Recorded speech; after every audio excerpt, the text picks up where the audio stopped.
அனுசரணை வழங்குவோர். இப்போது 280 ரூபாவுக்கு சிக்னல் 160 கிராம். இலங்கையில் லாபகரமான விலையில் ஒரு பேக்.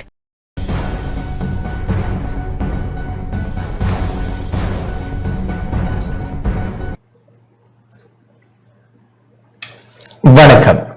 டான் தமிழொலியில் இரவு நேர பிரதான செய்தி அறிக்கையோடு இணைந்திருக்கும் நான் ஜெகநாதன் சஜித். முதலில் தலைப்புச் செய்திகள்.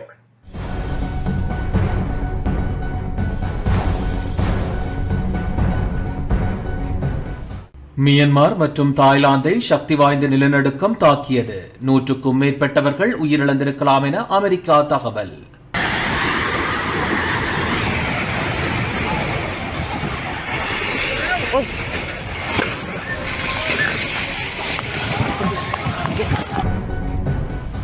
உள்ளூராட்சி மன்ற தேர்தலுக்கான வாக்குச்சீட்டுகள் அச்சிடும் பணிகள் ஆரம்பிக்கப்பட்டுள்ளதாக தேர்தல் ஆணையாளர் தகவல். பொருளாதார வளர்ச்சியை கண்டுள்ள இந்தியாவுடன் இணைந்து பணியாற்ற வேண்டும் என நாடாளுமன்ற உறுப்பினர் ஹர்ஷடி சில்வா வலியுறுத்தல். இன்று கிளிநொச்சி மாவட்ட ஒருங்கிணைப்பு குழு கூட்டம். 7 திட்டங்களுக்கு அனுமதி. பெரும்பான்மை ஊடாக எதையும் செய்ய முடியாத அரசாங்கம் கிராமத்தின் அதிகாரத்தையும் கேட்கின்றது என எதிர்க்கட்சித் தலைவர் சாடல். மாணவர்களின் புத்தக பையின் எடையை குறைப்பது தொடர்பில் அதிபர்கள் கவனம் செலுத்தவில்லை என கல்வி அமைச்சு கவலை.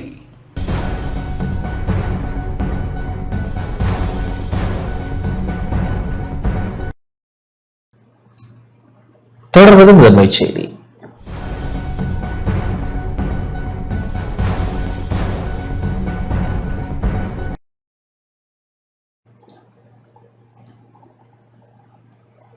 மியான்மர் மற்றும் தாய்லாந்தை சக்தி வாய்ந்த நிலநடுக்கம் தாக்கியுள்ளது. இதனால் 100க்கும் மேற்பட்டவர்கள் உயிரிழந்திருக்கலாம் என அமெரிக்கா தெரிவித்துள்ளது. மியான்மர் மற்றும் தாய்லாந்து தலைநகரை சக்தி வாய்ந்த நிலநடுக்கம் தாக்கியுள்ளது.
மியான்மர் மற்றும் தாய்லாந்து தலைநகரை சக்தி வாய்ந்த நிலநடுக்கம் தாக்கியுள்ளது. இதனால் 100க்கும் மேற்பட்டவர்கள் உயிரிழந்திருக்கலாம் எனவும் இது பரந்துபட்ட பேரழிவு எனவும் அமெரிக்க புவியியல் ஆய்வு அமைப்பு தெரிவித்துள்ளது.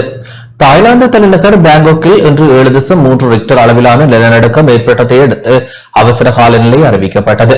தாய்லாந்தில் பங்குச்சந்தை வர்த்தகம் உடனடியாக நிறுத்தப்பட்டுள்ளது. பாங்காக்கில் நிலநடுக்கம் காரணமாக இடிந்து விழுந்த கட்டிடத்திற்குள் 50க்கும் அதிகமானவர்கள் சிக்கியுள்ளனர் என தகவல்கள் வெளியாகியுள்ளன. சர்ச்பாக்கில் இடிந்து விழுந்த கட்டடத்திற்குள்ளேயே இவர்கள் சிக்கொண்டுள்ளனர். 7 பேர் காயமடைந்துள்ளனர் எனவும் 43 பேர் சிக்கொண்டுள்ளனர் எனவும் தகவல்கள் வெளியாகியுள்ளன. தாய்லாந்தின் பாங்காக்கில் இடிந்து விழுந்த கட்டடத்திற்குள் சிக்கியுள்ளவர்கள் அலறும் சத்தம் கேட்டதாக போலீஸ் அதிகாரி ஒருவர் தெரிவித்துள்ளார். தங்களை காப்பாற்றுமாறு மக்கள் அலறுவதை நான் கேட்டேன். காப்பாற்றுமாறு மன்றாடுகின்றனர். இந்த நிலநடுக்கம் காரணமாக நூற்றுக்கணக்கானவர்கள் காயமடைந்திருக்க வேண்டும் என மதிப்பிட்டுள்ளோம். இன்னமும் உயிரிழந்தவர்கள் மற்றும் காயமடைந்தவர்களின் எண்ணிக்கையை உறுதி செய்யும் நிலையிலேயே உள்ளோம். பல உயிர்கள் பறிபோயுள்ளதாக அஞ்சுகின்றேன். இவ்வாறான சக்தி வாய்ந்த நிலநடுக்கத்தை ஒருபோதும் உணர்ந்ததில்லை என போலீஸ் அதிகாரி குறிப்பிட்டுள்ளார். இதேவேளை மியான்மர் நாட்டில் இன்று நண்பகலில் அடுத்தடுத்து 7.7 மற்றும் 6.4 ரிக்டர் அளவில் சக்தி வாய்ந்த நிலநடுக்கங்கள் பதிவாகியுள்ளன. இந்த நிலநடுக்கங்கள் காரணமாக கட்டடங்கள் பயங்கரமாக குலுங்கியதோடு மக்கள் வீடுகளில் இருந்து வெளியேறியுள்ளனர். ஜாஹிங் நகரில் இருந்து வடமேற்கே 16 கிலோமீட்டர் தொலைவில் 10 கிலோமீட்டர் ஆழத்தில் இந்த நிலநடுக்க மையம் கொண்டிருந்ததாக அமெரிக்க புவியியல் ஆய்வு மையம் தெரிவித்துள்ளது. நிலநடுக்கம் காரணமாக மியான்மரில் இதுவரை 20 பேர் உயிரிழந்துள்ளதாக அந்நாட்டு ஊடகங்கள் தெரிவித்துள்ளன. இந்த நிலநடுக்கம் இந்தியாவின் மேற்கு வங்க தலைநகர் கொல்கத்தா, மணிப்பூர் தலைநகர் இம்பால் மற்ற பிற பகுதிகளிலும் உணரப்பட்டுள்ளது. மியான்மரில் மிக மோசமான பாதிப்புகளை எதிர்கொண்டுள்ள மண்டலாய் நகரிலும் ராணுவத்தினால் உருவாக்கப்பட்ட நைபிடாக் நகரிலும் அவசர நிலை அறிவிக்கப்பட்டுள்ளது. மியான்மரில் ராணுவ ஆட்சியாளர்கள் இந்த அறிவிப்பை வெளியிட்டுள்ளனர். ஜவைங், மண்டலாய், மகோ பிராந்தியங்களில் ராணுவ ஆட்சியாளர்கள் அவசர நிலையை பிறப்பித்துள்ளனர். மியான்மரின் நைபிடாக் மருத்துவமனையில் நூற்றுக்கணக்கானவர்களுக்கு சிகிச்சை அளிக்கப்படுவதாக தகவல்கள் வெளியாகியுள்ளன. காயமடைந்த நூற்றுக்கணக்கானவர்கள் அவசர சேவை பிரிவு நிரம்பியுள்ளதாக பாதுகாப்பு அதிகாரி ஒருவர் தெரிவித்துள்ளார்.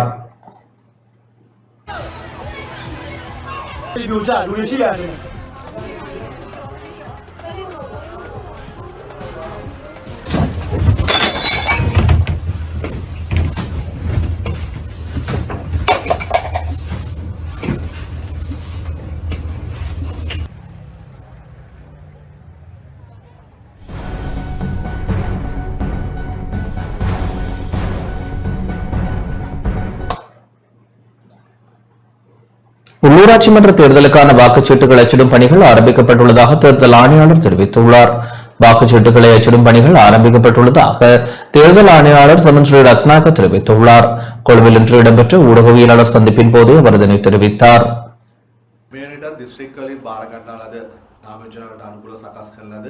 உள்ளூராட்சி மன்ற தேர்தலுக்கான தபால் மூல வாக்களிப்புக்கான வாக்கெடுப்பு திகதிகள் வெளியிடப்பட்டுள்ளன.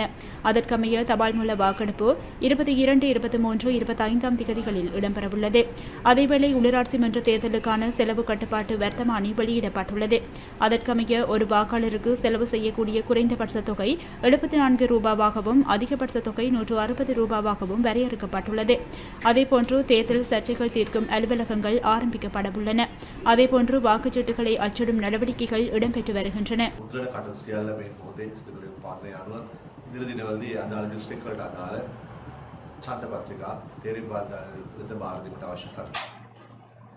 பாடசாலை மாணவர்களின் புத்தக பையின் எடையை குறைப்பது தொடர்பில் அதிகாரிகள் கவனம் செலுத்தவில்லை என கல்வி அமைச்சின் சுகாதாரம் மற்றும் போஷாக்கு பிரிவு பணிப்பாளர் கங்கா தில்ஹானி தெரிவித்துள்ளார். பாடசாலை மாணவர்களின் புத்தக பையின் எடையை குறைக்குமாறு பாடசாலைகளுக்கு அறிவுறுத்தப்பட்ட போதிலும் சில பாடசாலை ஆசிரியர்கள் மற்றும் அதிபர்கள் அந்த திடயம் தொடர்பில் கவனம் செலுத்தவில்லை என கல்வி அமைச்சின் சுகாதாரம் மற்றும் போஷாக்கு பிரிவு பணிப்பாளர் கங்கா தில்ஹானி தெரிவித்துள்ளார். பாடசாலை மாணவர்களின் புத்தக பைகளின் இடையே குறைப்பது தொடர்பான அறிவுறுத்தல்கள் சுற்றறிக்கை மூலம் பாடசாலை அதிபர்கள் மற்றும் ஆசிரியர்களுக்கு வழங்கப்பட்டிருந்தது. அதனையும் மீறி சில பாடசாலைகளின் அதிபர்களும் ஆசிரியர்களும் அதிகளவான புத்தகங்களை பாடசாலைக்கு கொண்டு வருமாறு மாணவர்களுக்கு அறிவுறுத்தியுள்ளனர். மாணவர்களின் புத்தக பைகளின் எடை தொடர்பில் கிடைக்கப்படும் முறைப்பாடுகளின் பிரகாரம் பாடசாலைகளுக்கு கண்காணிப்பு குழுக்களை அனுப்பி புத்தக பைகளின் எடை தொடர்பில் சோதனை இடம்பெற்றது. உலக சுகாதார அமைப்பு பரிந்துரைகளின்படி பாடசாலை மாணவர்களின் புத்தக பையின் எடை 15 முதல் 20 கிலோ அல்லது அதற்கும் குறைவாக இருக்க வேண்டும். முதலாம் தரத்தில் கல்வி கற்கும் மாணவர்களின் புத்தக பையின் எடை 2 கிலோவாகவும், இரண்டாம் தரத்தில் கல்வி கற்கும் மாணவர்களின் புத்தக பையின் எடை 3 கிலோவாகவும், 5ஆம் தரத்தில் கல்வி கற்கும் மாணவனின் புத்தக பைகள் 4 கிலோவாகவும் இருக்க வேண்டும். 10ஆம் தரத்தில் கல்வி கற்கும் மாணவனின் புத்தக பையின் எடை 7 கிலோவாக இருத்தல் வேண்டும் என கல்வி அமைச்சின் சுகாதாரம் மற்றும் போஷாக்கு பிரிவு பணிப்பாளர் கங்கா தில்ஹானி குறிப்பிட்டுள்ளார்.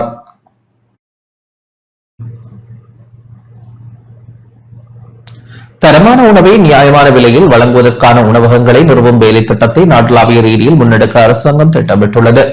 மக்களின் உணவு பாதுகாப்பை உறுதி செய்தல் மற்றும் தரமான போதியளவான உணவை நியாயமான விலையில் பெற்றுக் கொள்வதற்கான வசதிகளை செய்து கொடுக்க நாடளாவிய ரீதியில் புதிய உணவகங்களை நிறுவ அரசாங்கம் திட்டமிட்டுள்ளது.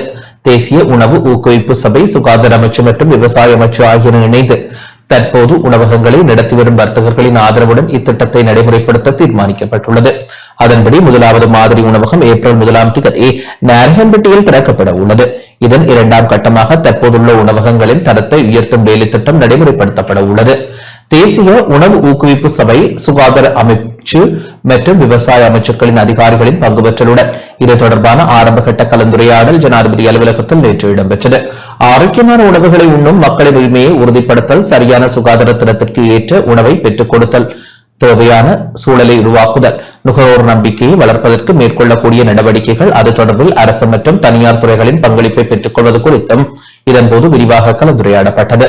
மேலும் உணவு தரப்படுத்துதல் மற்றும் தரம் தொடர்பில் நாட்டில் காணப்படும் கொள்கைகள் மற்றும் திட்டங்களை செயற்பாட்டு ரீதியாக நடைமுறைப்படுத்துதல், நுகர்வோருக்கு சுத்தமான மற்றும் போஷாக்கான மற்றும் சுகாதார பாதுகாப்பு மிக்க உணவை வழங்குதல் குறித்த வர்த்தக சமூகத்தின் அணுகுமுறை மாற்றத்தை உருவாக்க சிறந்த திட்டத்தின் மூலம் எடுக்கப்படக்கூடிய நடவடிக்கைகள் குறித்தும் இதன்போது ஆராயப்பட்டது.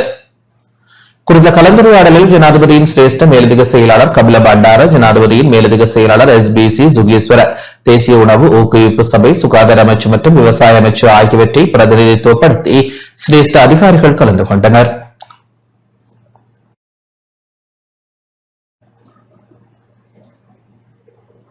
இந்திய பிரதமர் நரேந்திர மோடி இலங்கைக்கு உத்தியோகபூர்வ விஜயம் மேற்கொள்ள உள்ளார். இந்திய பிரதமர் நரேந்திர மோடி ஏப்ரல் மாதம் 4ஆம் தேதி இலங்கைக்கு உத்தியோகபூர்வ விஜயம் மேற்கொள்ள உள்ளார். இந்த விஜயத்தின் போது இந்திய பிரதமர் ஜனாதிபதி அனுரகுமார் திசாநாயக்க மற்றும் பிரதமர் ஹரணி அமரசூரிய ஆகியோருடன் இருதரப்பு பேச்சுவார்த்தைகளில் ஈடுபட உள்ளதாக இந்திய வெளிவிவகார அமைச்சு தெரிவித்துள்ளது.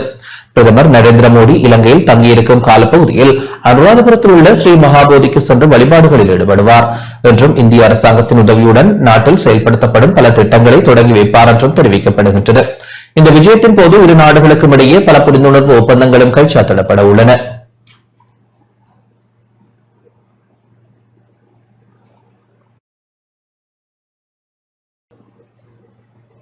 பொருளாதார வளர்ச்சியை கண்டுள்ள இந்தியாவுடன் இணைந்து பணியாற்ற வேண்டும் என நாடாளுமன்ற உறுப்பினர் ஹர்ஷடி சில்வா தெரிவித்துள்ளார்.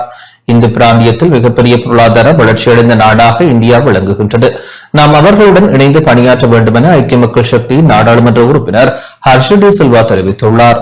கொழும்பில் இன்று இடம்பெற்ற நிகழ்வு ஒன்றின் பின்னர் ஊடகங்களுக்கு கருத்து வெளியிடும் போதே அவர் இதனை குறிப்பிட்டார். ලෝකයේ සීග්‍රයෙන්ම වර්ධනය වෙන විශාල ආර්ථිකය තමයි ඉන්දියාව. நாம் நாட்டை சுற்றி சுவர் எழுப்பிக் கொண்டிருக்க முடியாது. ஒரு நாடாக திறந்த மனதுடன் இயங்க வேண்டும். ஜனாதிபதி அனுரகுமார திசாநாயக்க இந்தியாவுக்கு சென்றபோது பல்வேறு ஒப்பந்தங்களில் கைச்சாத்திட்டார். இப்போது அதனை செய்யாமல் இருக்க முடியாது. இந்தியாவின் தென் பகுதியில் உள்ள 5 பிராந்தியங்கள் சக்திமிக்க பொருளாதாரத்தை கொண்டுள்ளன. அவை எமக்கு அருகில் இருப்பதால் நாம் இந்தியாவுடன் தொடர்பை கொண்டிருக்க வேண்டியது அவசியமாகும். தேர்தல் காலத்தில் எத்தனையோ வாக்குறுதிகளை அரசாங்க தரப்பினர் வழங்கினார்கள். ஆயினும் அவை நிறைவேற்றப்படவில்லை. நிலவிலிருந்து அரிசியை கொண்டு வருவது போன்று சோடிக்கப்பட்ட பல கதைகள் இருக்கின்றன. இன்று வாழ்க்கை செலவை குறைக்கக்கூட முடியாத நிலையில் அரசாங்கம் இயங்கிக் கொண்டிருக்கிறது. චණ්ඩිපාට්ටකෙන් රාජතාන්ත්‍රය කරන්න ගිහිල්ලා සියලුම මේ කාලයක් තිස්සේ හදාගෙන ආපු සම්බන්ධතාවය තවදුරට ශක්තිමත් කරලා පාලම් බඳින එක වෙනුවට තියෙන පාලමත් කඩලා දානවා වගේ වැඩ. யாழ்ப்பாணம் பலிகாமம் வடக்கு பிரதேச செயலகத்தின் ஒருங்கிணைப்பு குழு கூட்டம் இன்று இடம்பெற்றது. யாழ்ப்பாணம் பலிகாமம் வடக்கு பிரதேச செயலகத்தின் ஒருங்கிணைப்பு குழு கூட்டம் தேசிய மக்கள் சக்தியின் நாடாளுமன்ற உறுப்பினரும் பலிகாமம் வடக்கு பிரதேச ஒருங்கிணைப்பு குழு தலைவருமான ஸ்ரீ பவானந்தராஜா தலைமையில் இன்று பிரதேச செயலக மாநாட்டு மண்டபத்தில் இடம்பெற்றது. சுமார் 4 வருடங்களின் பின்னர் பலிகாமம் வடக்கு பிரதேச செயலகத்தில் ஒருங்கிணைப்பு குழு கூட்டம் நடத்தப்பட்டுள்ளது. 4 வருட காலமாக அபிவிருத்தி குழு கூட்டம் பிரதேச செயலகத்தில் இடம்பெறாமையால் நீண்டகாலமாக தீர்க்கப்படாத பல பிரச்சனைகள் கலந்துரையாடப்பட்டன. பலாலி விமான நிலைய அபிவிருத்தி, காணி விடுவிப்பு, கடற்தொழில், வீதி அபிவிருத்தி, சுகாதாரம், நீர்ப்பாசனம், விவசாயம் போன்ற விடயங்கள் ஆராயப்பட்டன. இந்த கலந்துரையாடலில் வெளிகாமம் வடக்கு பிரதேச செயலாளர் சிவகங்கா, வெளிகாமம் வடக்கு பிரதேச செயலக உத்தியோகத்தர்கள், பொது அமைப்புகளின் பிரதிநிதிகள், மக்கள் பங்கேற்றனர். 1976ஆம் ஆண்டு இந்த மயிலட்டி மீன்பிடி துறைமுகம் எங்களுக்கு கட்டப்பட்ட காலத்திலிருந்து நாங்கள் இடம்பெயர்வு சந்தைக்கு முற்பட்ட காலப்பகுதியிலே எங்களுக்கு இந்த மீன்பிடி துறைமுகம் இருந்தது. 90ல் இடம்பெயர்ந்து போய் பிறகு நல்லாட்சி அரசாங்கம் ஒன்று நிறுவப்பட்ட காலப்பகுதியில் இந்த மயிலட்டி மீன்பிடி துறைமுகம் மயிலட்டி மக்களுக்கே என்று சொல்லித்தான் புனரமைக்கப்பட்டது. ஆனால் புனரமைக்கப்பட்ட காலப்பகுதியிலிருந்து அந்த மீன்பிடி துறைமுகம் மயிலட்டி மக்களுக்கு முழுமையாக கையளிக்கப்படவில்லை. புனரமைக்கப்பட்ட கையோட தென் இலங்கை மீனவர்கள்லாம் இங்கே கூட வந்து டேங்க் வெள்ளங்கள் இதெல்லாம் கட்டினோம், காளி கம்பாந்தோட்டம் அந்த சைட்லேருந்து வந்து கட்டினோம். ஆனால் நாங்கள் அவர்களை இங்கே வர வேண்டாம்னு நாங்கள் சொல்லவில்லை. அவைகள் வந்தால் ஐஸை ஏற்றி போட்டு டீசல் அடிச்சுட்டு போகலாம். ஆனால் அவர்கள் வந்து இங்கேயே நிலை கொண்டிருக்கணும். எல்லை தாண்டி வர இந்தியன் இழுவப்பட எல்லை தாண்டி இங்கே வந்தோன்னே அதை பிடிச்சு கொண்டு வந்து எங்களுடைய மயிலட்டி மீன்பிடி துறைமுகத்துக்குள்ளேயே விடுகினோம். விடுறதால எங்களுடைய மக்கள் சரியான கஷ்டப்படும். இங்கே வந்த ஒருங்கிணைப்பு குழு தலைவர் சொல்லியிருக்கிறார், அதை ஒரு அறிக்கை எடுக்க சொல்லியிருக்கிறார். அந்த மயிலட்டி மீன்பிடி துறைமுகம் மயிலட்டி மக்களுக்கு கொடுக்கணும் என்று சொல்லியிருக்கிறார். எந்த அளவுக்கு அது சாத்தியப்படுதுன்னு பார்ப்போம். மயிலட்டி மக்களுக்கு அந்த மீன்பிடி துறைமுகத்தை தரணும். அதால தந்தா தான் எங்களோட மக்கள் பயனடையலாம். இல்லை என்று சொன்னால் எங்களோட மக்கள் போராட்டத்தை தவிர வேறு ஒன்றும் செய்யலாம். 21ஆம் ஆண்டு பிறகு சுமார் 4 வருடங்கள் பிறகுதான் இந்த கூட்டத்தை நாங்கள் ஒழுங்கு செய்து நடத்தி இருக்கின்றோம். இந்த கூட்டத்தில் தையிட்டி விகாரை தொடர்பாகவும் இந்த நில விடுவிப்புகள், இராணுவத்தின் பிடியில் உள்ள காணிகளை விடுவித்தல் மற்றும் விமான நிலைய விஸ்தரிப்புகள், அபிவிருத்திகள் மற்றும் நமது பகுதிகளிலே செய்ய வேண்டிய இந்த பாடசாலைகள், வீதிகள் தொடர்பான அபிவிருத்திகளும் தொடர்பாக எல்லாம் உரையாடி இருக்கின்றோம். மிகவும் சுமூகமான முறையில் இந்த கூட்டங்கள் நடைபெற்றது. மயிலட்டி துறைமுகத்திலே எமது பகுதி மக்கள் பாவிக்க முடியாத ஒரு நிலைமை இருந்திருக்கிறது. ஆனால் கடற்றொழில் அமைச்சரின் கூற்றுக்கு அமைய மயிலட்டி துறைமுகத்துக்கு ஒரு புதிய திட்டத்தை தேர்த்தி நவீன முறையிலே அதை நாங்கள் விஸ்தரித்து எமது மக்களுக்காக அதை நாங்கள் விரைவில் கையளிப்போம். கிளிநொச்சி மாவட்ட ஒருங்கிணைப்பு குழு கூட்டம் இன்று இடம்பெற்றது. கிளிநொச்சி மாவட்ட ஒருங்கிணைப்பு குழு கூட்டம் கடற்தொழில், நீரியல் மற்றும் கடல் வளங்கள் அமைச்சரும் ஒருங்கிணைப்பு குழு தலைவருமான இ சந்திரசேகர் தலைமையில் இன்று இடம்பெற்றது. கிளிநொச்சி மாவட்ட பதில் அரசாங்க அதிபர் எஸ் முரளிதரனின் அழைப்பின் பேரில் வடக்கு மாகாண ஆளுநர் நா வேதநாயகன் பங்கேற்றார். இதன்போது ஒருங்கிணைப்பு குழுவின் அனுமதிக்காக 9 திட்டங்கள் முன்வைக்கப்பட்டன. இதில் 7 திட்டங்களுக்கு அனுமதி வழங்கப்பட்டுள்ளதுடன் எஞ்சிய 2 திட்டங்களுக்கும் பிரதேச ஒருங்கிணைப்பு குழுவின் அனுமதியை பெற்ற பின்னர் மாவட்ட ஒருங்கிணைப்பு குழுவிற்கு சமர்ப்பிக்குமாறு அறிவுறுத்தப்பட்டது. நாடாளுமன்ற உறுப்பினர்களின் பன்முகப்படுத்தப்பட்ட நிதி ஒதுக்கீட்டின் கீழ் 13 பில்லியன் ரூபாவிற்கான திட்டங்களுக்கு அனுமதி வழங்கப்பட்டது. கிளிநொச்சி மாவட்டத்திற்கான நீர்வளங்கள் மற்றும் சுகாதார திட்டத்திற்கான நீர்வளங்கள் வடிகாலமைப்பு சபை முன்வைத்த திட்டத்திற்கு அனுமதி வழங்கப்பட்டது. இந்த திட்டத்திற்கு உலக வங்கி நிதி உதவி வழங்க உள்ளது. ஒருங்கிணைந்த கிராமிய அபிவிருத்தி திட்டத்தின் கீழ் கிளிநொச்சி மாவட்டத்தின் 4 பிரதேச செயலக பிரிவுகளிலும் தலா 3 கிராமங்கள் தெரிவு செய்யப்பட்டுள்ளதுடன் ஒவ்வொரு கிராமத்திற்கும் 10 மில்லியன் ரூபாய் ஒதுக்கீடு செய்யப்பட்டுள்ளது. இந்த திட்டத்திற்காக தெரிவு செய்யப்பட்ட கிராமங்களுக்கு ஒருங்கிணைப்பு குழு அனுமதி வழங்கியது. பூநகரி, கரைச்சி, தண்டாவளி ஆகிய 3 பிரதேச செயலக பிரிவுகளின் கீழ் 2 திட்டங்களில் காற்றாலை மின் திட்டங்களை முன்னெடுப்பதற்கான திட்ட முன்மொழிவுகள் நிலைவேறு சக்தி அதிகார சபையால் முன்வைக்கப்பட்டது. இவை தொடர்பில் பல்வேறு கருத்தாடல்கள் இடம்பெற்றன. இந்த திட்டத்தை சம்பந்தப்பட்ட கிராம மக்களுடன் கலந்துரையாடி பிரதேச ஒருங்கிணைப்பு குழுவின் அனுமதியை பெற்று அடுத்த மாவட்ட ஒருங்கிணைப்பு குழுவில் சமர்ப்பிக்க தீர்மானிக்கப்பட்டது. குடியேறியவர்களுக்கான வீட்டு திட்டத்திற்கான அனுமதி ஒருங்கிணைப்பு குழுவினால் வழங்கப்பட்டது. கல்மடு குளத்தை 2 அடி உயர்த்தி அபிவிருத்தி செய்வதற்கு நிதி ஒதுக்கீடு செய்யப்பட்ட போதும் அதனை முன்னெடுப்பதற்கு வனவள திணைக்களத்தினால் இடையூறு இருப்பதாக சுட்டிக்காட்டப்பட்டது. அதேபோன்று வன்னேரி குளம், தேவன்கட்டு குளத்தை இணைந்து அபிவிருத்தி செய்வதன் மூலம் மேலதிகமாக 600 ஏக்கர் நிலப்பரப்பில் பயிற்சியை செய்ய முடியும் எனவும், ஆனால் இந்த அபிவிருத்தி பணியையும் முன்னெடுக்க வனவள திணைக்களம் தடையாக இருப்பதாகவும் குறிப்பிடப்பட்டது. திட்டங்களை இந்த ஆண்டுக்குள் நிறைவு செய்யாவிட்டால் நிதி திரும்பும் அபாயம் இருப்பதாக தெரிவிக்கப்பட்டது. இதனையடுத்து 2 திட்டங்களையும் நிறைவேற்ற ஒருங்கிணைப்பு குழு ஒப்புதல் வழங்கியதுடன் இது தொடர்பில் வனவள திணைக்களத்துடன் கலந்துரையாடல் இடம்பெற தீர்மானிக்கப்பட்டது. கடந்த ஒருங்கிணைப்பு குழு கூட்டங்களில் ஆராயப்பட்ட விடயங்களின் முன்னேற்றம் தொடர்பில் ஆராயப்பட்டதுடன் மதுபான சாலைக்கான அனுமதிகள், சட்டவிரோத மணல் அகழ்வு என்பன தொடர்பில் நீண்ட கருத்தாடல்கள் இடம்பெற்றன. மாவட்டத்தில் இருக்கின்ற வீதி புனரமைக்கின்ற வேலைகளா, குளங்கள் புனரமைக்கின்ற வேலைகளா, ஏனைய அபிவிருத்தி நடவடிக்கைகளா, அல்லது அஸ்வஸ்ம திட்டமா, அல்லது ஏனைய மானிய உதவிகளை பெற்றுக் கொடுப்பது, அனைத்துக்குமான வேலைப்பாடுகளை முன்னெடுக்கின்ற முடிவுகளை நாங்கள் எடுத்திருக்கின்றோம். அந்த வகையில் பார் கோவிட் வழங்கிய இது சம்பந்தமான பிரச்சனை பேசப்பட்டது. அவ்விடத்திலிருந்து வேறு இடங்களுக்கு இடமாற்றம் செய்யுங்கள் என்கின்ற கோரிக்கை மக்கள் மத்தியில் வந்திருக்கிறது. மண்ணகழ்வு சம்பந்தமான பிரச்சனை பேசப்பட்டது. 150க்கு அதிகமான டிப்பர்கள், அந்த டிப்பர்களுக்கான இனிமேல் அனுமதி கொடுக்க கூடாது என இந்த மாவட்ட அபிவிருத்தி குழு கூட்டத்தில் முடிவு செய்யப்பட்டிருக்கு. கிளிநொச்சி மத்திய மகா வித்தியாலயத்தின் ஊடாக செல்லுகின்ற இராணுவ முகாமுக்கு அப்பாலாக இருக்கின்ற விளையாட்டு திடல் எங்களுடையது, மாணவர்களுடையது. அந்த விளையாட்டு திடலுக்கு செல்வதற்கோ அல்லது எங்களுடைய பாடசாலைகளுக்கு போதுமான வளங்களை பயன்படுத்திக் கொள்வதற்கோ முடியாத நிலைமை இருக்கின்றது. எதிர்வரும் காலங்களில் பாடசாலை மாணவர்களுக்கு அல்லது பாடசாலைகளுக்கு தேவையான காணியை விட்டு கொடுப்பதற்கு ஒரு இலக்கப்பாட்டுக்கு வருவதற்கு பாதுகாப்பு உயர் அதிகாரிகளோடு பேசுவதற்கும் நாங்கள் முடிவு செய்திருக்கிறோம். இந்த மாவட்டத்தை வேகமாக அபிவிருத்தி அடைகின்ற மாவட்டமாக கொண்டு செல்கின்ற வந்திருந்த அதிகாரிகள் அனைவருமே அதற்கு பூர்ணமான ஒத்துழைப்பு தருவார்கள் என்ற நம்பிக்கை எங்களுக்கு இருக்கிறது. பல்வெட்டுத்துறை பருத்தித்துறை போன்ற பிரதேசங்களில் இருக்கின்ற மீனவர்கள் எங்கிட்ட கேட்கிறான், இந்த அநியாயத்தை நிப்பாட்டுங்கோ, நிப்பாட்ட இல்லை என்று சொன்னா நாங்கெல்லாம் குடும்பமாக சென்று இந்த கடல்ல விழுந்து சாகும், அதுக்கு பிறகாவது நாளைக்கு எங்களோட பிள்ளைகளுக்காவது நிப்பாட்டுவார்களா? அந்த அளவுக்கு தள்ளப்பட்டிருக்காங்க இன்றைக்கு எங்களுடைய மீனவர். அவர்கள் வருகின்றார்கள், எங்களுடைய வள்ளங்களை உடைக்கின்றார்கள், வள்ளைகளை அறுத்தறிகின்றார்கள், இந்த எல்லாத்தையும் அழித்து போட்டு இங்கே வந்து எங்களுடைய வள்ளங்களை சூறையாடி கொண்டு போனதன் பிறகு போற வழியில் கொண்டு போறாங்க. நாங்க தொப்புள் குடி உறவு இங்கிருக்கின்ற மீனவர் சங்கங்களோடு அங்கிருக்கின்ற ஒரு சில மீனவர் சங்கங்களோடு பேசி இருப்பதாக தெரியும். இந்திய மீனவர்கள் வந்தது நல்லது, எங்களோடு உரையாடுவது நல்லது, பேச்சுவார்த்தை நடத்துவது நல்லது, அந்த பேச்சுவார்த்தையினூடாக ஏதாவது ஒரு இணக்கப்பாடு வருமாக இருந்தால் அதுவும் நல்லது.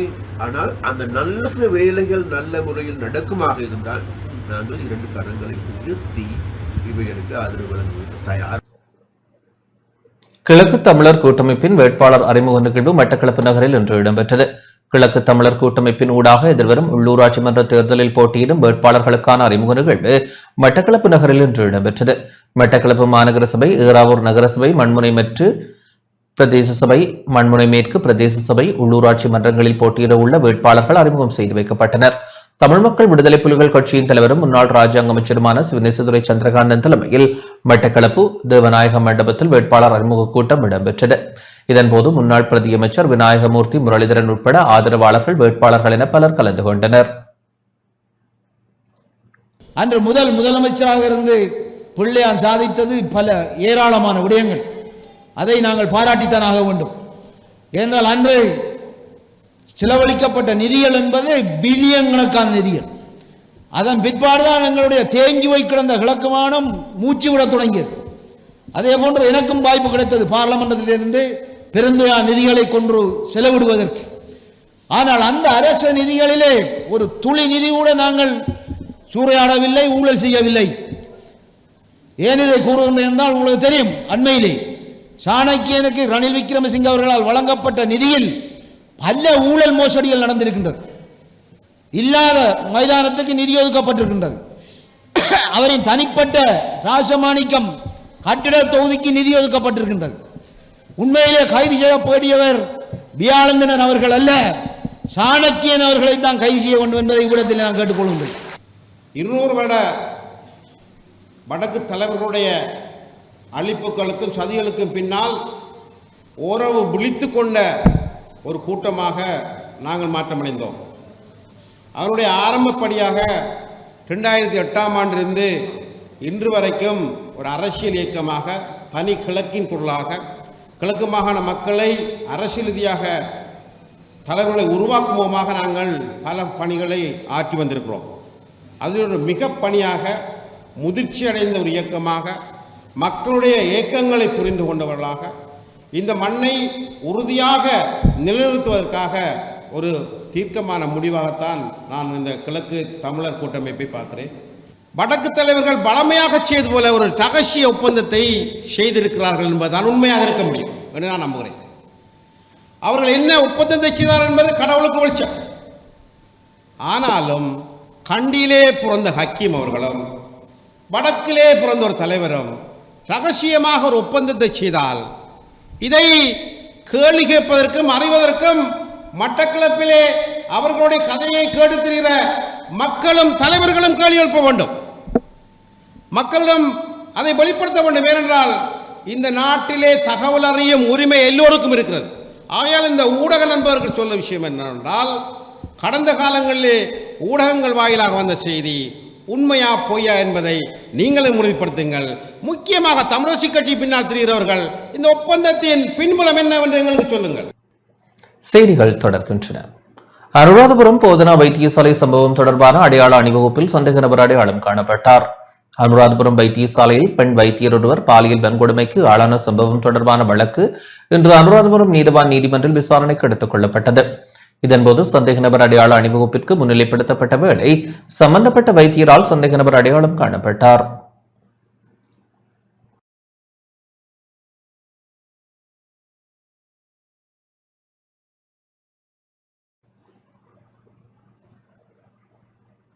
முல்லைத்தீவு புதுக்குடியிருப்பில் காலாவதியான பொருட்களை விற்பனை செய்த கடை உரிமையாளருக்கு தண்டப்பணம் விதிக்கப்பட்டுள்ளது.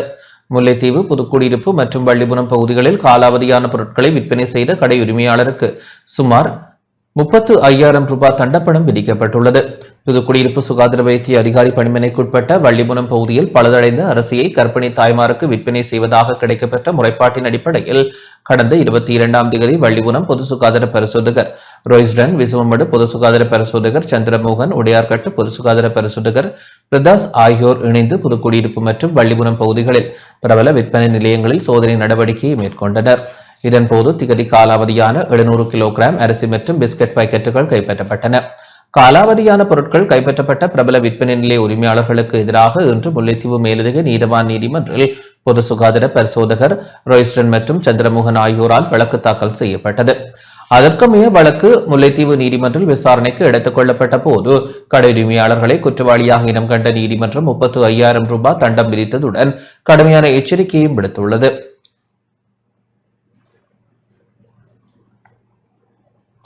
பொது போக்குவரத்து நடைமுறைகளை சீர் செய்யும் நடவடிக்கை அம்பாறை கல்முனையில் ஆரம்பிக்கப்பட்டுள்ளது.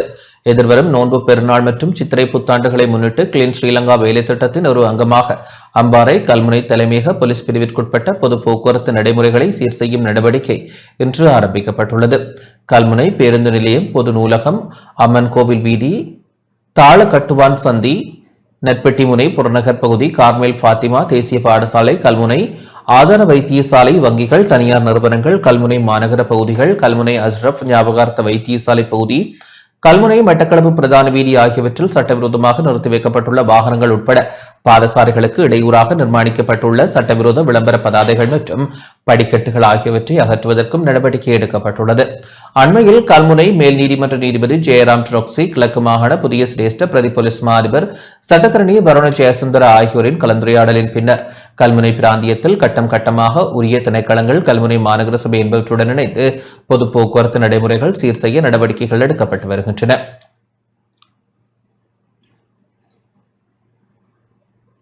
தேர்தல் சட்ட விதிமுறைகளை மீறியமை தொடர்பில் 3 முறைப்பாடுகள் பதிவாகியுள்ளதாக போலீசார் தெரிவித்துள்ளனர். உள்ளூராட்சி மன்ற தேர்தல் இடம்பெறவுள்ள நிலையில் தேர்தல் சட்ட விதிகளை மீறியமை மற்றும் வன்முறை சம்பவம் குறித்த 3 முறைப்பாடுகள் கடந்த 2 நாட்களில் பதிவாகியுள்ளதாக போலீசார் தெரிவித்துள்ளனர். போலீஸ் தலைமையகத்தினால் இன்று வெளியிடப்பட்டுள்ள ஊடக அறிக்கையில் இந்த விடயம் தெரிவிக்கப்பட்டுள்ளது. அந்த வகையில் பாணதுறையில் தாக்குதல் சம்பவம் ஒன்று பதிவாகியுள்ளது. மேலும் மட்டக்களப்பு மற்றும் மொனராகலை ஆகிய போலீஸ் பிரிவுகளில் தேர்தல் சட்ட விதிகளை மீறியமை குறித்த முறைப்பாடுகள் பதிவாகியுள்ளன.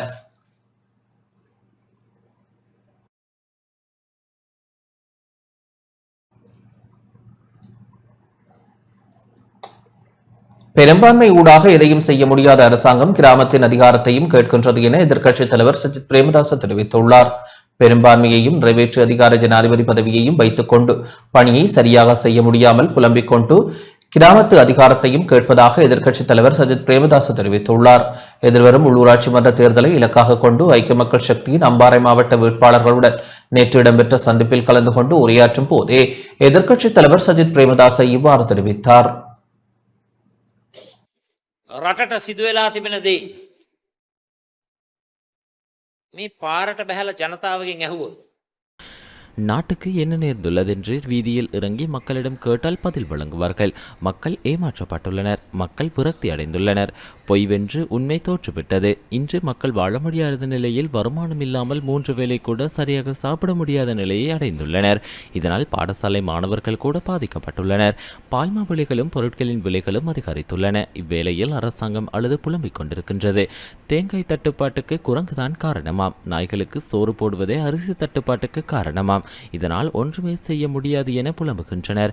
தெளிவான 3/2 பெரும்பான்மையையும் நிறைவேற்று அதிகாரத்தையும் வைத்துக் கொண்டு பணியாற்ற முடியாது. கிராமத்து அதிகாரத்தையும் கோருகின்றனர். அரிசி தேங்காய் விலைகளின் விலைகளும் கிடுகிடுவென அதிகரித்து மக்களால் வாங்க முடியாத நிலை ஏற்பட்டுள்ளது. பொறுப்பற்ற விதமாக கேலி செய்து வருகின்றனர். மீண்டும் மீண்டும் பொய் சொல்லி மக்களை ஏமாற்றி நாடு பாழாக்கி இருக்கும் வேளையில் போதாக்குறைக்கு கிராமத்தின் அதிகாரத்தையும் கேட்கின்றனர். நாட்டுக்கு சேவையாற்ற போதுமான அதிகாரத்தை மக்கள் தெளிவாகவே இந்த அரசாங்கத்திற்கு பெற்று தந்துள்ளனர். அடுத்தவர் மீது பழி போடுவதை விடுத்து செய்து காட்டுங்கள். ජනතාව මංමුලා කරලා අද මුළු රටම අනාථ කරලා වර්තමාන රජයේ සමාජිකයෝ ජනාධිපතිවරයා ඇතුළු සමාජිකයෝ කියනවා தேசிய போக்குவரத்து ஆணைக்குழுவின் தலைவர் பதவி விலகியுள்ளார். தேசிய போக்குவரத்து ஆணைக்குழுவின் தலைவர் பந்துல விதாரண பதவி விலகியுள்ளார். தனிப்பட்ட காரணங்களால் பதவி விலகுவதாக போக்குவரத்து அமைச்சின் செயலாளருக்கு எழுத்து மூலம் அறிவித்துள்ளார். பந்துல விதாரண நாவல பல்கலைக்கழகத்தில் விரிவுரையாளராக சேவையாற்றியதுடன் தேசிய மக்கள் சக்தியின் போக்குவரத்து தொடர்பான திட்டமிடல் குழுவின் பிரதானியாகவும் பதவி வகித்துள்ளார்.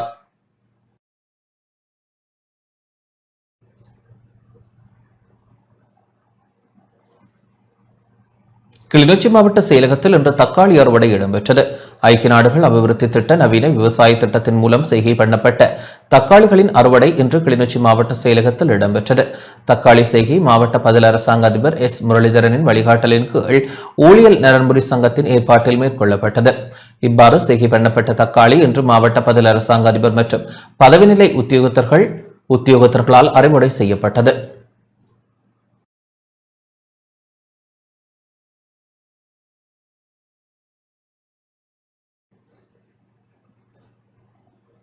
மட்டக்களப்பு பட்டிருப்பில் பாடசாலைகளின் சுகாதார மேம்பாடு தொடர்பான விழிப்புணர்வு செயலமர்வு இடம்பெற்றது.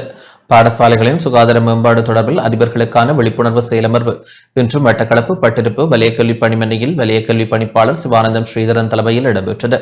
செயலமர்வில் பிரதான வலுவாளராக மட்டக்களப்பு மாவட்ட சுகாதார மேம்பாட்டு பொறுப்பு வைத்திய அதிகாரி டாக்டர் எம் அச்சுதன் கலந்து கொண்டார். பட்டிருப்பு வலயக்கல்வி பணிமனைக்கு உட்பட்ட பாடசாலைகளின் அதிபர்கள், பிரதிக்கல்வி பணிப்பாளர்கள், உதவிக்கல்வி பணிப்பாளர்கள், ஆசிரியர் ஆலோசகர்கள் என பலர் கலந்து கொண்டனர். அடுத்த வாரம் பாடசாலைகள் ஆரம்பிக்கப்பட உள்ளதால் அதிபர்கள் மேற்கொள்ள வேண்டிய நடவடிக்கைகள் தொடர்பில் அறிவுறுத்தப்பட்டது.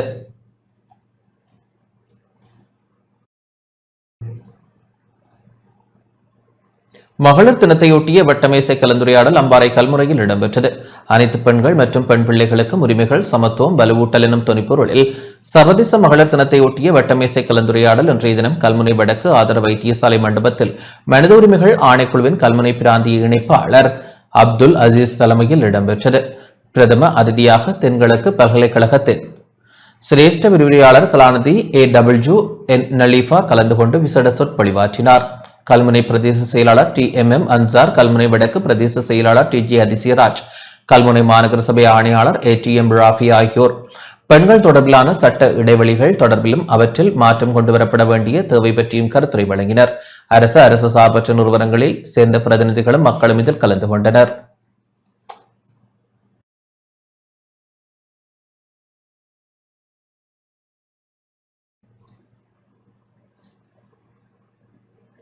அனுராதபுரத்தில் இடம்பெற்ற விபத்தில் 2 படுகாயமடைந்துள்ளனர். அனுராதபுரம் பதவிய வீதியில் ரப்பகெவுவ சந்திக்கு அருகில் இடம்பெற்ற விபத்தில் 2 படுகாயமடைந்துள்ளனர். நேற்று வேன் ஒன்று வீதியை விட்டு விலகி அருகிலிருந்த மின்கம்பத்தில் மோதி விபத்திற்குள்ளானது. இதனால் வேனில் பயணித்த 2 காயமடைந்த நிலையில் வைத்தியசாலையில் அனுமதிக்கப்பட்டுள்ளனர். வேன் சாரதியின் கவனக்குறைவே இந்த விபத்து ஏற்பட காரணம் என முதல் கட்ட விசாரணையில் தெரியவந்துள்ளது.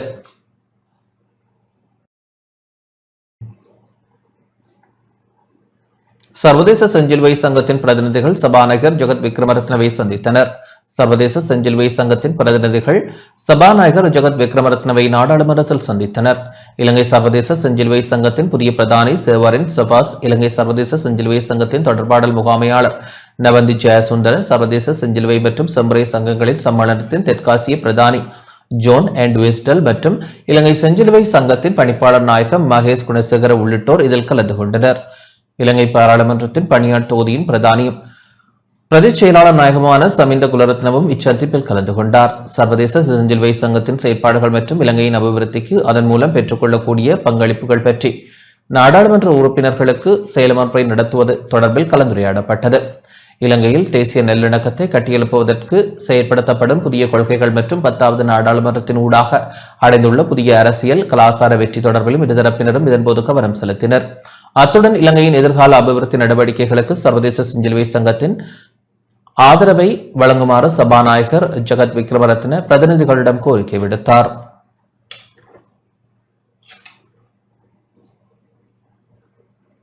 பலஸ்தீனம் தொடர்பில் அரசாங்கத்தின் நிலைப்பாடு என்ன என நாடாளுமன்ற உறுப்பினர் முஜிபுர் ரஹ்மான் கேள்வி எழுப்பியுள்ளார்.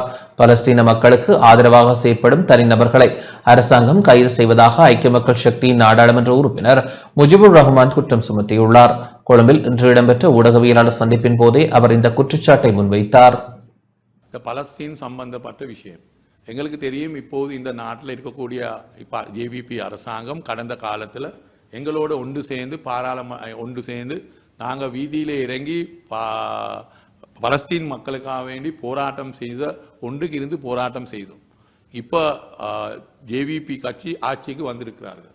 இப்போ இவர்கள் ஆட்சிக்கு வந்ததுக்கு பிறகு எல்லாருக்கும் தெரியும் நாங்கள் பார்த்து கொண்டு இருக்கிறதும் பலஸ்தீன் சம்பந்தமாக அவர்களுடைய திட்டங்கள் அவர்களுடைய கொள்கைகளில் ஒரு மாற்றம் இருக்கக்கூடாது என்று.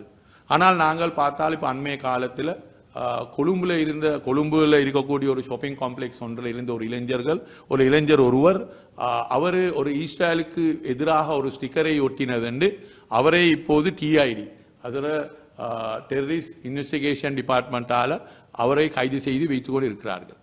அதே போல ஏராவூரில் கவிதை வெளிவின ஒருவரையும் போலீஸுக்கு அழைத்து அவர்கிட்டையும் வாக்குகள் எடுத்து இருக்கிறார்கள். அவர் பலஸ்தீன் மக்களுக்கு ஆதரவாக கவிதை எழுதினது என்று. அதே போல இப்போது எங்களுக்கு பார்த்தால் விளங்குது அரசாங்கம் அன்று எதிர்கட்சியில் இருந்த நிலைப்பாட்ட ஒரு மாற்றம் உருவாகி இருக்கிறதான்னு இப்போ ஒரு சந்தேகம் இருக்கிறது. ஏனென்றால் பலஸ்தீன் மக்களுக்கு ஆதரவாக இன்று உலகத்தில் 50,000க்கு மேற்பட்ட பலஸ்தீன் மக்கள் இப்போது அவர்களுடைய உயிர்கள் இல்லாமல் பேசியிருக்கிறது. அதிலே 20,000 கிட்ட சிறு பிள்ளைகளுடைய உயிர்களை அவர்கள் கொலை செய்திருக்கிறார்கள். எனவே உலகத்தில் இருக்கக்கூடிய எல்லா மக்களும் இப்போ வீதியில இறங்கி இந்த இஸ்ரேல் என்று சொல்லக்கூடிய இந்த நாடு செய்யக்கூடிய இந்த கொடூரமான கொலைகளுக்கு எதிராக எல்லாரும் இப்போது ஒன்று சேர்ந்து இருக்கிறார்கள். எனவே அந்த ஒன்று சேர்ந்த இடத்துல இந்த நாட்டில் இருக்கக்கூடிய பல மக்கள் இன்று பலஸ்தீனுக்கு ஆதரவாக பல வேலைகள் செய்து கொண்டிருக்கிறார்கள் இந்த இஸ்ரேல் செய்யக்கூடிய இந்த படூரமான கொலைகளுக்கு எதிராக. ஆனாலும் இப்போது அரசாங்கம் எங்களுக்கு தெரியாது பலஸ்தீன் மக்களுக்கு ஆதரவாக இருக்கக்கூடிய தனி நபர்கள் செய்யக்கூடிய சில விஷயங்களை தடுக்கிறதுக்கு அதை நிறுத்துறதுக்கு அவர்களை பயங்காட்டுறதுக்கு இப்போது அரசாங்கம் அவர்களை கைது செய்யக்கூடிய ஒரு சூழ்நிலை வந்திருக்கிறது. தனியார் நிறுவனத்திற்கு 38 மருந்து வகைகளை இறக்குமதி செய்ய பதவி விலக்கு சான்றிதழ் வழங்கப்பட்டுள்ளமை தெரிய வந்துள்ளது. 2022ஆம் ஆண்டில் தேசிய மருந்துகள் ஒழுங்குபடுத்தல் அதிகார சபையின் மதிப்பாய்வு இன்றி தனியார் நிறுவனத்திற்கு 38 மருந்து வகைகளை இறக்குமதி செய்ய பதிவு விலக்கு சான்றிதழ் வழங்கப்பட்டுள்ளதாக கோப் குழுவில் தெரிய வந்துள்ளது. நாடாளுமன்ற தொடர்பாளர் திணைக்களத்தால் இன்று வெளியிடப்பட்ட ஊடக அறிக்கையில் இவ்விடயம் தெரிவிக்கப்பட்டுள்ளது. தேசிய மருந்துகள் ஒழுங்குபடுத்தல் அதிகார சபையின் மதிப்பாய்வு இன்றி 2022ஆம் ஆண்டு தனியார் நிறுவனத்திற்கு 38 வகையான மருந்துகளை இறக்குமதி செய்ய பதவி விலக்கு சான்றிதழ் வழங்கப்பட்டிருப்பதாக அரசாங்க பொறுப்பு முயற்சிகள் பற்றிய குழுவில் கோப் குழு தெரிவித்துள்ளது. அத்துடன் தனியார் நிறுவனத்தை மருந்துகளை இறக்குமதி செய்வதற்கு தெரிவு செய்யுமாறு முன்னாள் சுகாதார அமைச்சர் அறிவுறுத்தல் வழங்கியதாக சுகாதார அமைச்சின் முன்னாள் செயலாளர் கோப் குழுவில் தெரிவித்தார். தேசிய மருந்துகள் ஒழுங்குபடுத்தல் அதிகார சபையில் 2022, 2023 மற்றும் 2024ஆம் ஆண்டுக்கான கணக்காய்வாளர் நாயகத்தின் அறிக்கை மற்றும் அதன் தற்போதைய செயலாற்றுகை குறித்து ஆராய்வதற்காக அரசாங்க பொறுப்பு முயற்சிகள் பற்றிய குழு 2வது நாளாக அதன் தலைவர் நாடாளுமன்ற உறுப்பினர் வைத்தியர் நிஷாந்த சமரவீர தலைமையில் கூடியது. இதன்போது இவ்விடயம் தெரியவந்தது. 2022ஆம் ஆண்டு டிசம்பர் மாதம் 30ஆம் தேதி தேசிய மருந்துகள் ஒழுங்குபடுத்தல் அதிகார சபையினால் கோரிக்கை விடுக்கப்படாத 38 மருந்து வகைகளை இறக்குமதி செய்ய தனியார் நிறுவனத்திற்கு தேசிய மருந்து ஒழுங்குபடுத்தல் அதிகார சபையின் மதிப்பாய்வு இன்றி பதவி விலக்கு சான்றிதழ் வழங்கப்பட்டிருப்பதாக குழுவின் தலைவர் தெரிவித்தார்.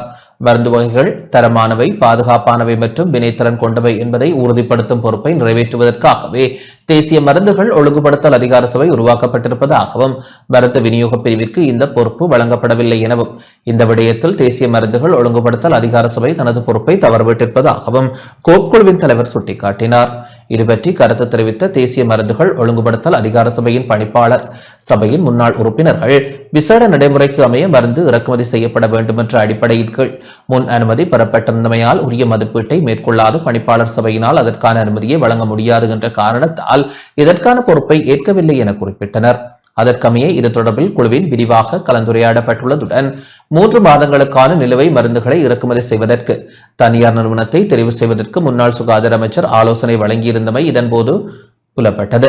அத்துடன் முன்னாள் சுகாதார அமைச்சரினால் 2022 செப்டம்பர் 26ஆம் தேதி முன்வைக்கப்பட்ட அமைச்சரவை பத்திரம் தொடர்பில் குழுவில் விரிவாக கலந்துரையாடப்பட்டது.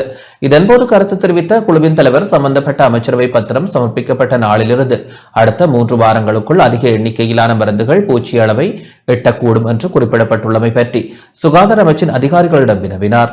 இதற்கு பதிலளித்த அதிகாரிகள் மருந்து வகைகள் தொடர்பில் தற்போதுள்ள தரவு கட்டமைப்பிலிருந்து பெறப்பட்ட தகவல்கள் அமைச்சரவை பத்திரத்தில் சேர்க்கப்பட்டுள்ளதாக தெரிவித்தனர்.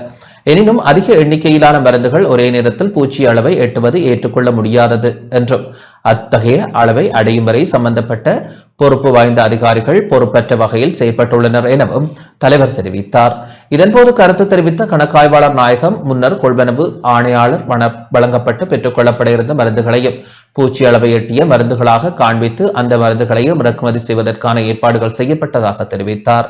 அதற்கமைய இந்த அமைச்சரவை பத்திரத்தை தயாரிப்பதில் ஈடுபட்ட அதிகாரிகள் தொடர்பில் முழுமையான அறிக்கை ஒன்றை குழுவிடம் சமர்ப்பிக்குமாறு அதிகாரிகளுக்கு குழுவின் தலைவர் அறிவுறுத்தினார். அத்துடன் இந்த மருந்துகளின் இறக்குமதி தொடர்பான முழுமையான அறிக்கையை குழு தயாரித்து நாடாளுமன்றத்தில் சமர்ப்பிக்கும் எனவும் அதன் பின்னர் தேவையான நடவடிக்கைகளை உடனடியாக எடுக்க முடியும் எனவும் குழுவின் தலைவர் தெரிவித்தார். இந்த குழு கூட்டத்தில் நாடாளுமன்ற உறுப்பினர்களான மனோ கணேசன், நளின் பண்டார, ஜெயமக, எம்.ஜே. மரிக்கார், ஷமிந்த விஜயஸ்ரீ, சட்டத்தரணி நிலந்தி ஹெட்டகச்சி, சந்திமே ஹெட்டியாராச்சி, எசிதன் ரோஷன் எகோட, விதான கோசலனுவன் ஜாவீர, சுதத் பவுகல்ல, வைத்தியர் எஸ். ஸ்ரீ பவானந்த ராஜா, லெப்டினன்ட் கமாண்டர் ஓய்வு பெற்ற பிரகித் மதுரங்க மற்றும் சமன்மலி குணசிங் ஆகியோர் கலந்து கொண்டனர்.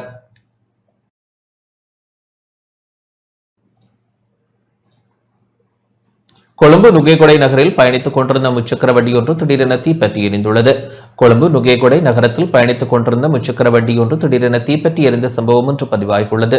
எனினும் தீ விபத்திற்கான காரணம் கண்டறியப்படவில்லை எனவும் தீ விபத்தினால் எவருக்கும் எவ்வித காயங்களும் ஏற்படவில்லை எனவும் போலீசார் தெரிவித்தனர்.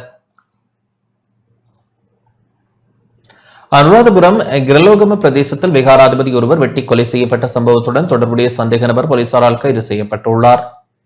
அனுராதபுரம் எப்பாவல போலீஸ் பிரிவிற்குட்பட்ட கிரலோகம பிரதேசத்தில் உள்ள விகாரை ஒன்றில் கடந்த 25ஆம் தேதி விகாராதிபதி ஒருவர் வெட்டி கொலை செய்யப்பட்ட சம்பவத்துடன் தொடர்புடைய சந்தேக நபர் எப்பாவல போலீசாரால் கைது செய்யப்பட்டுள்ளார். 69 வயதான விலட்சிய ஹேமரத்ன தேரர் இவ்வாறு கொலை செய்யப்பட்டார்.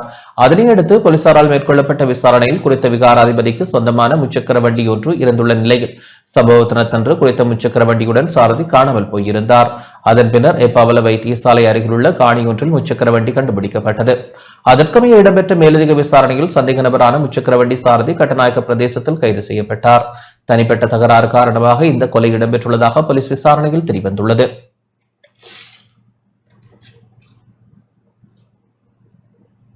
இத்துடன் இந்த செய்தி அறிக்கை நிறைவடைகின்றது. வணக்கம்.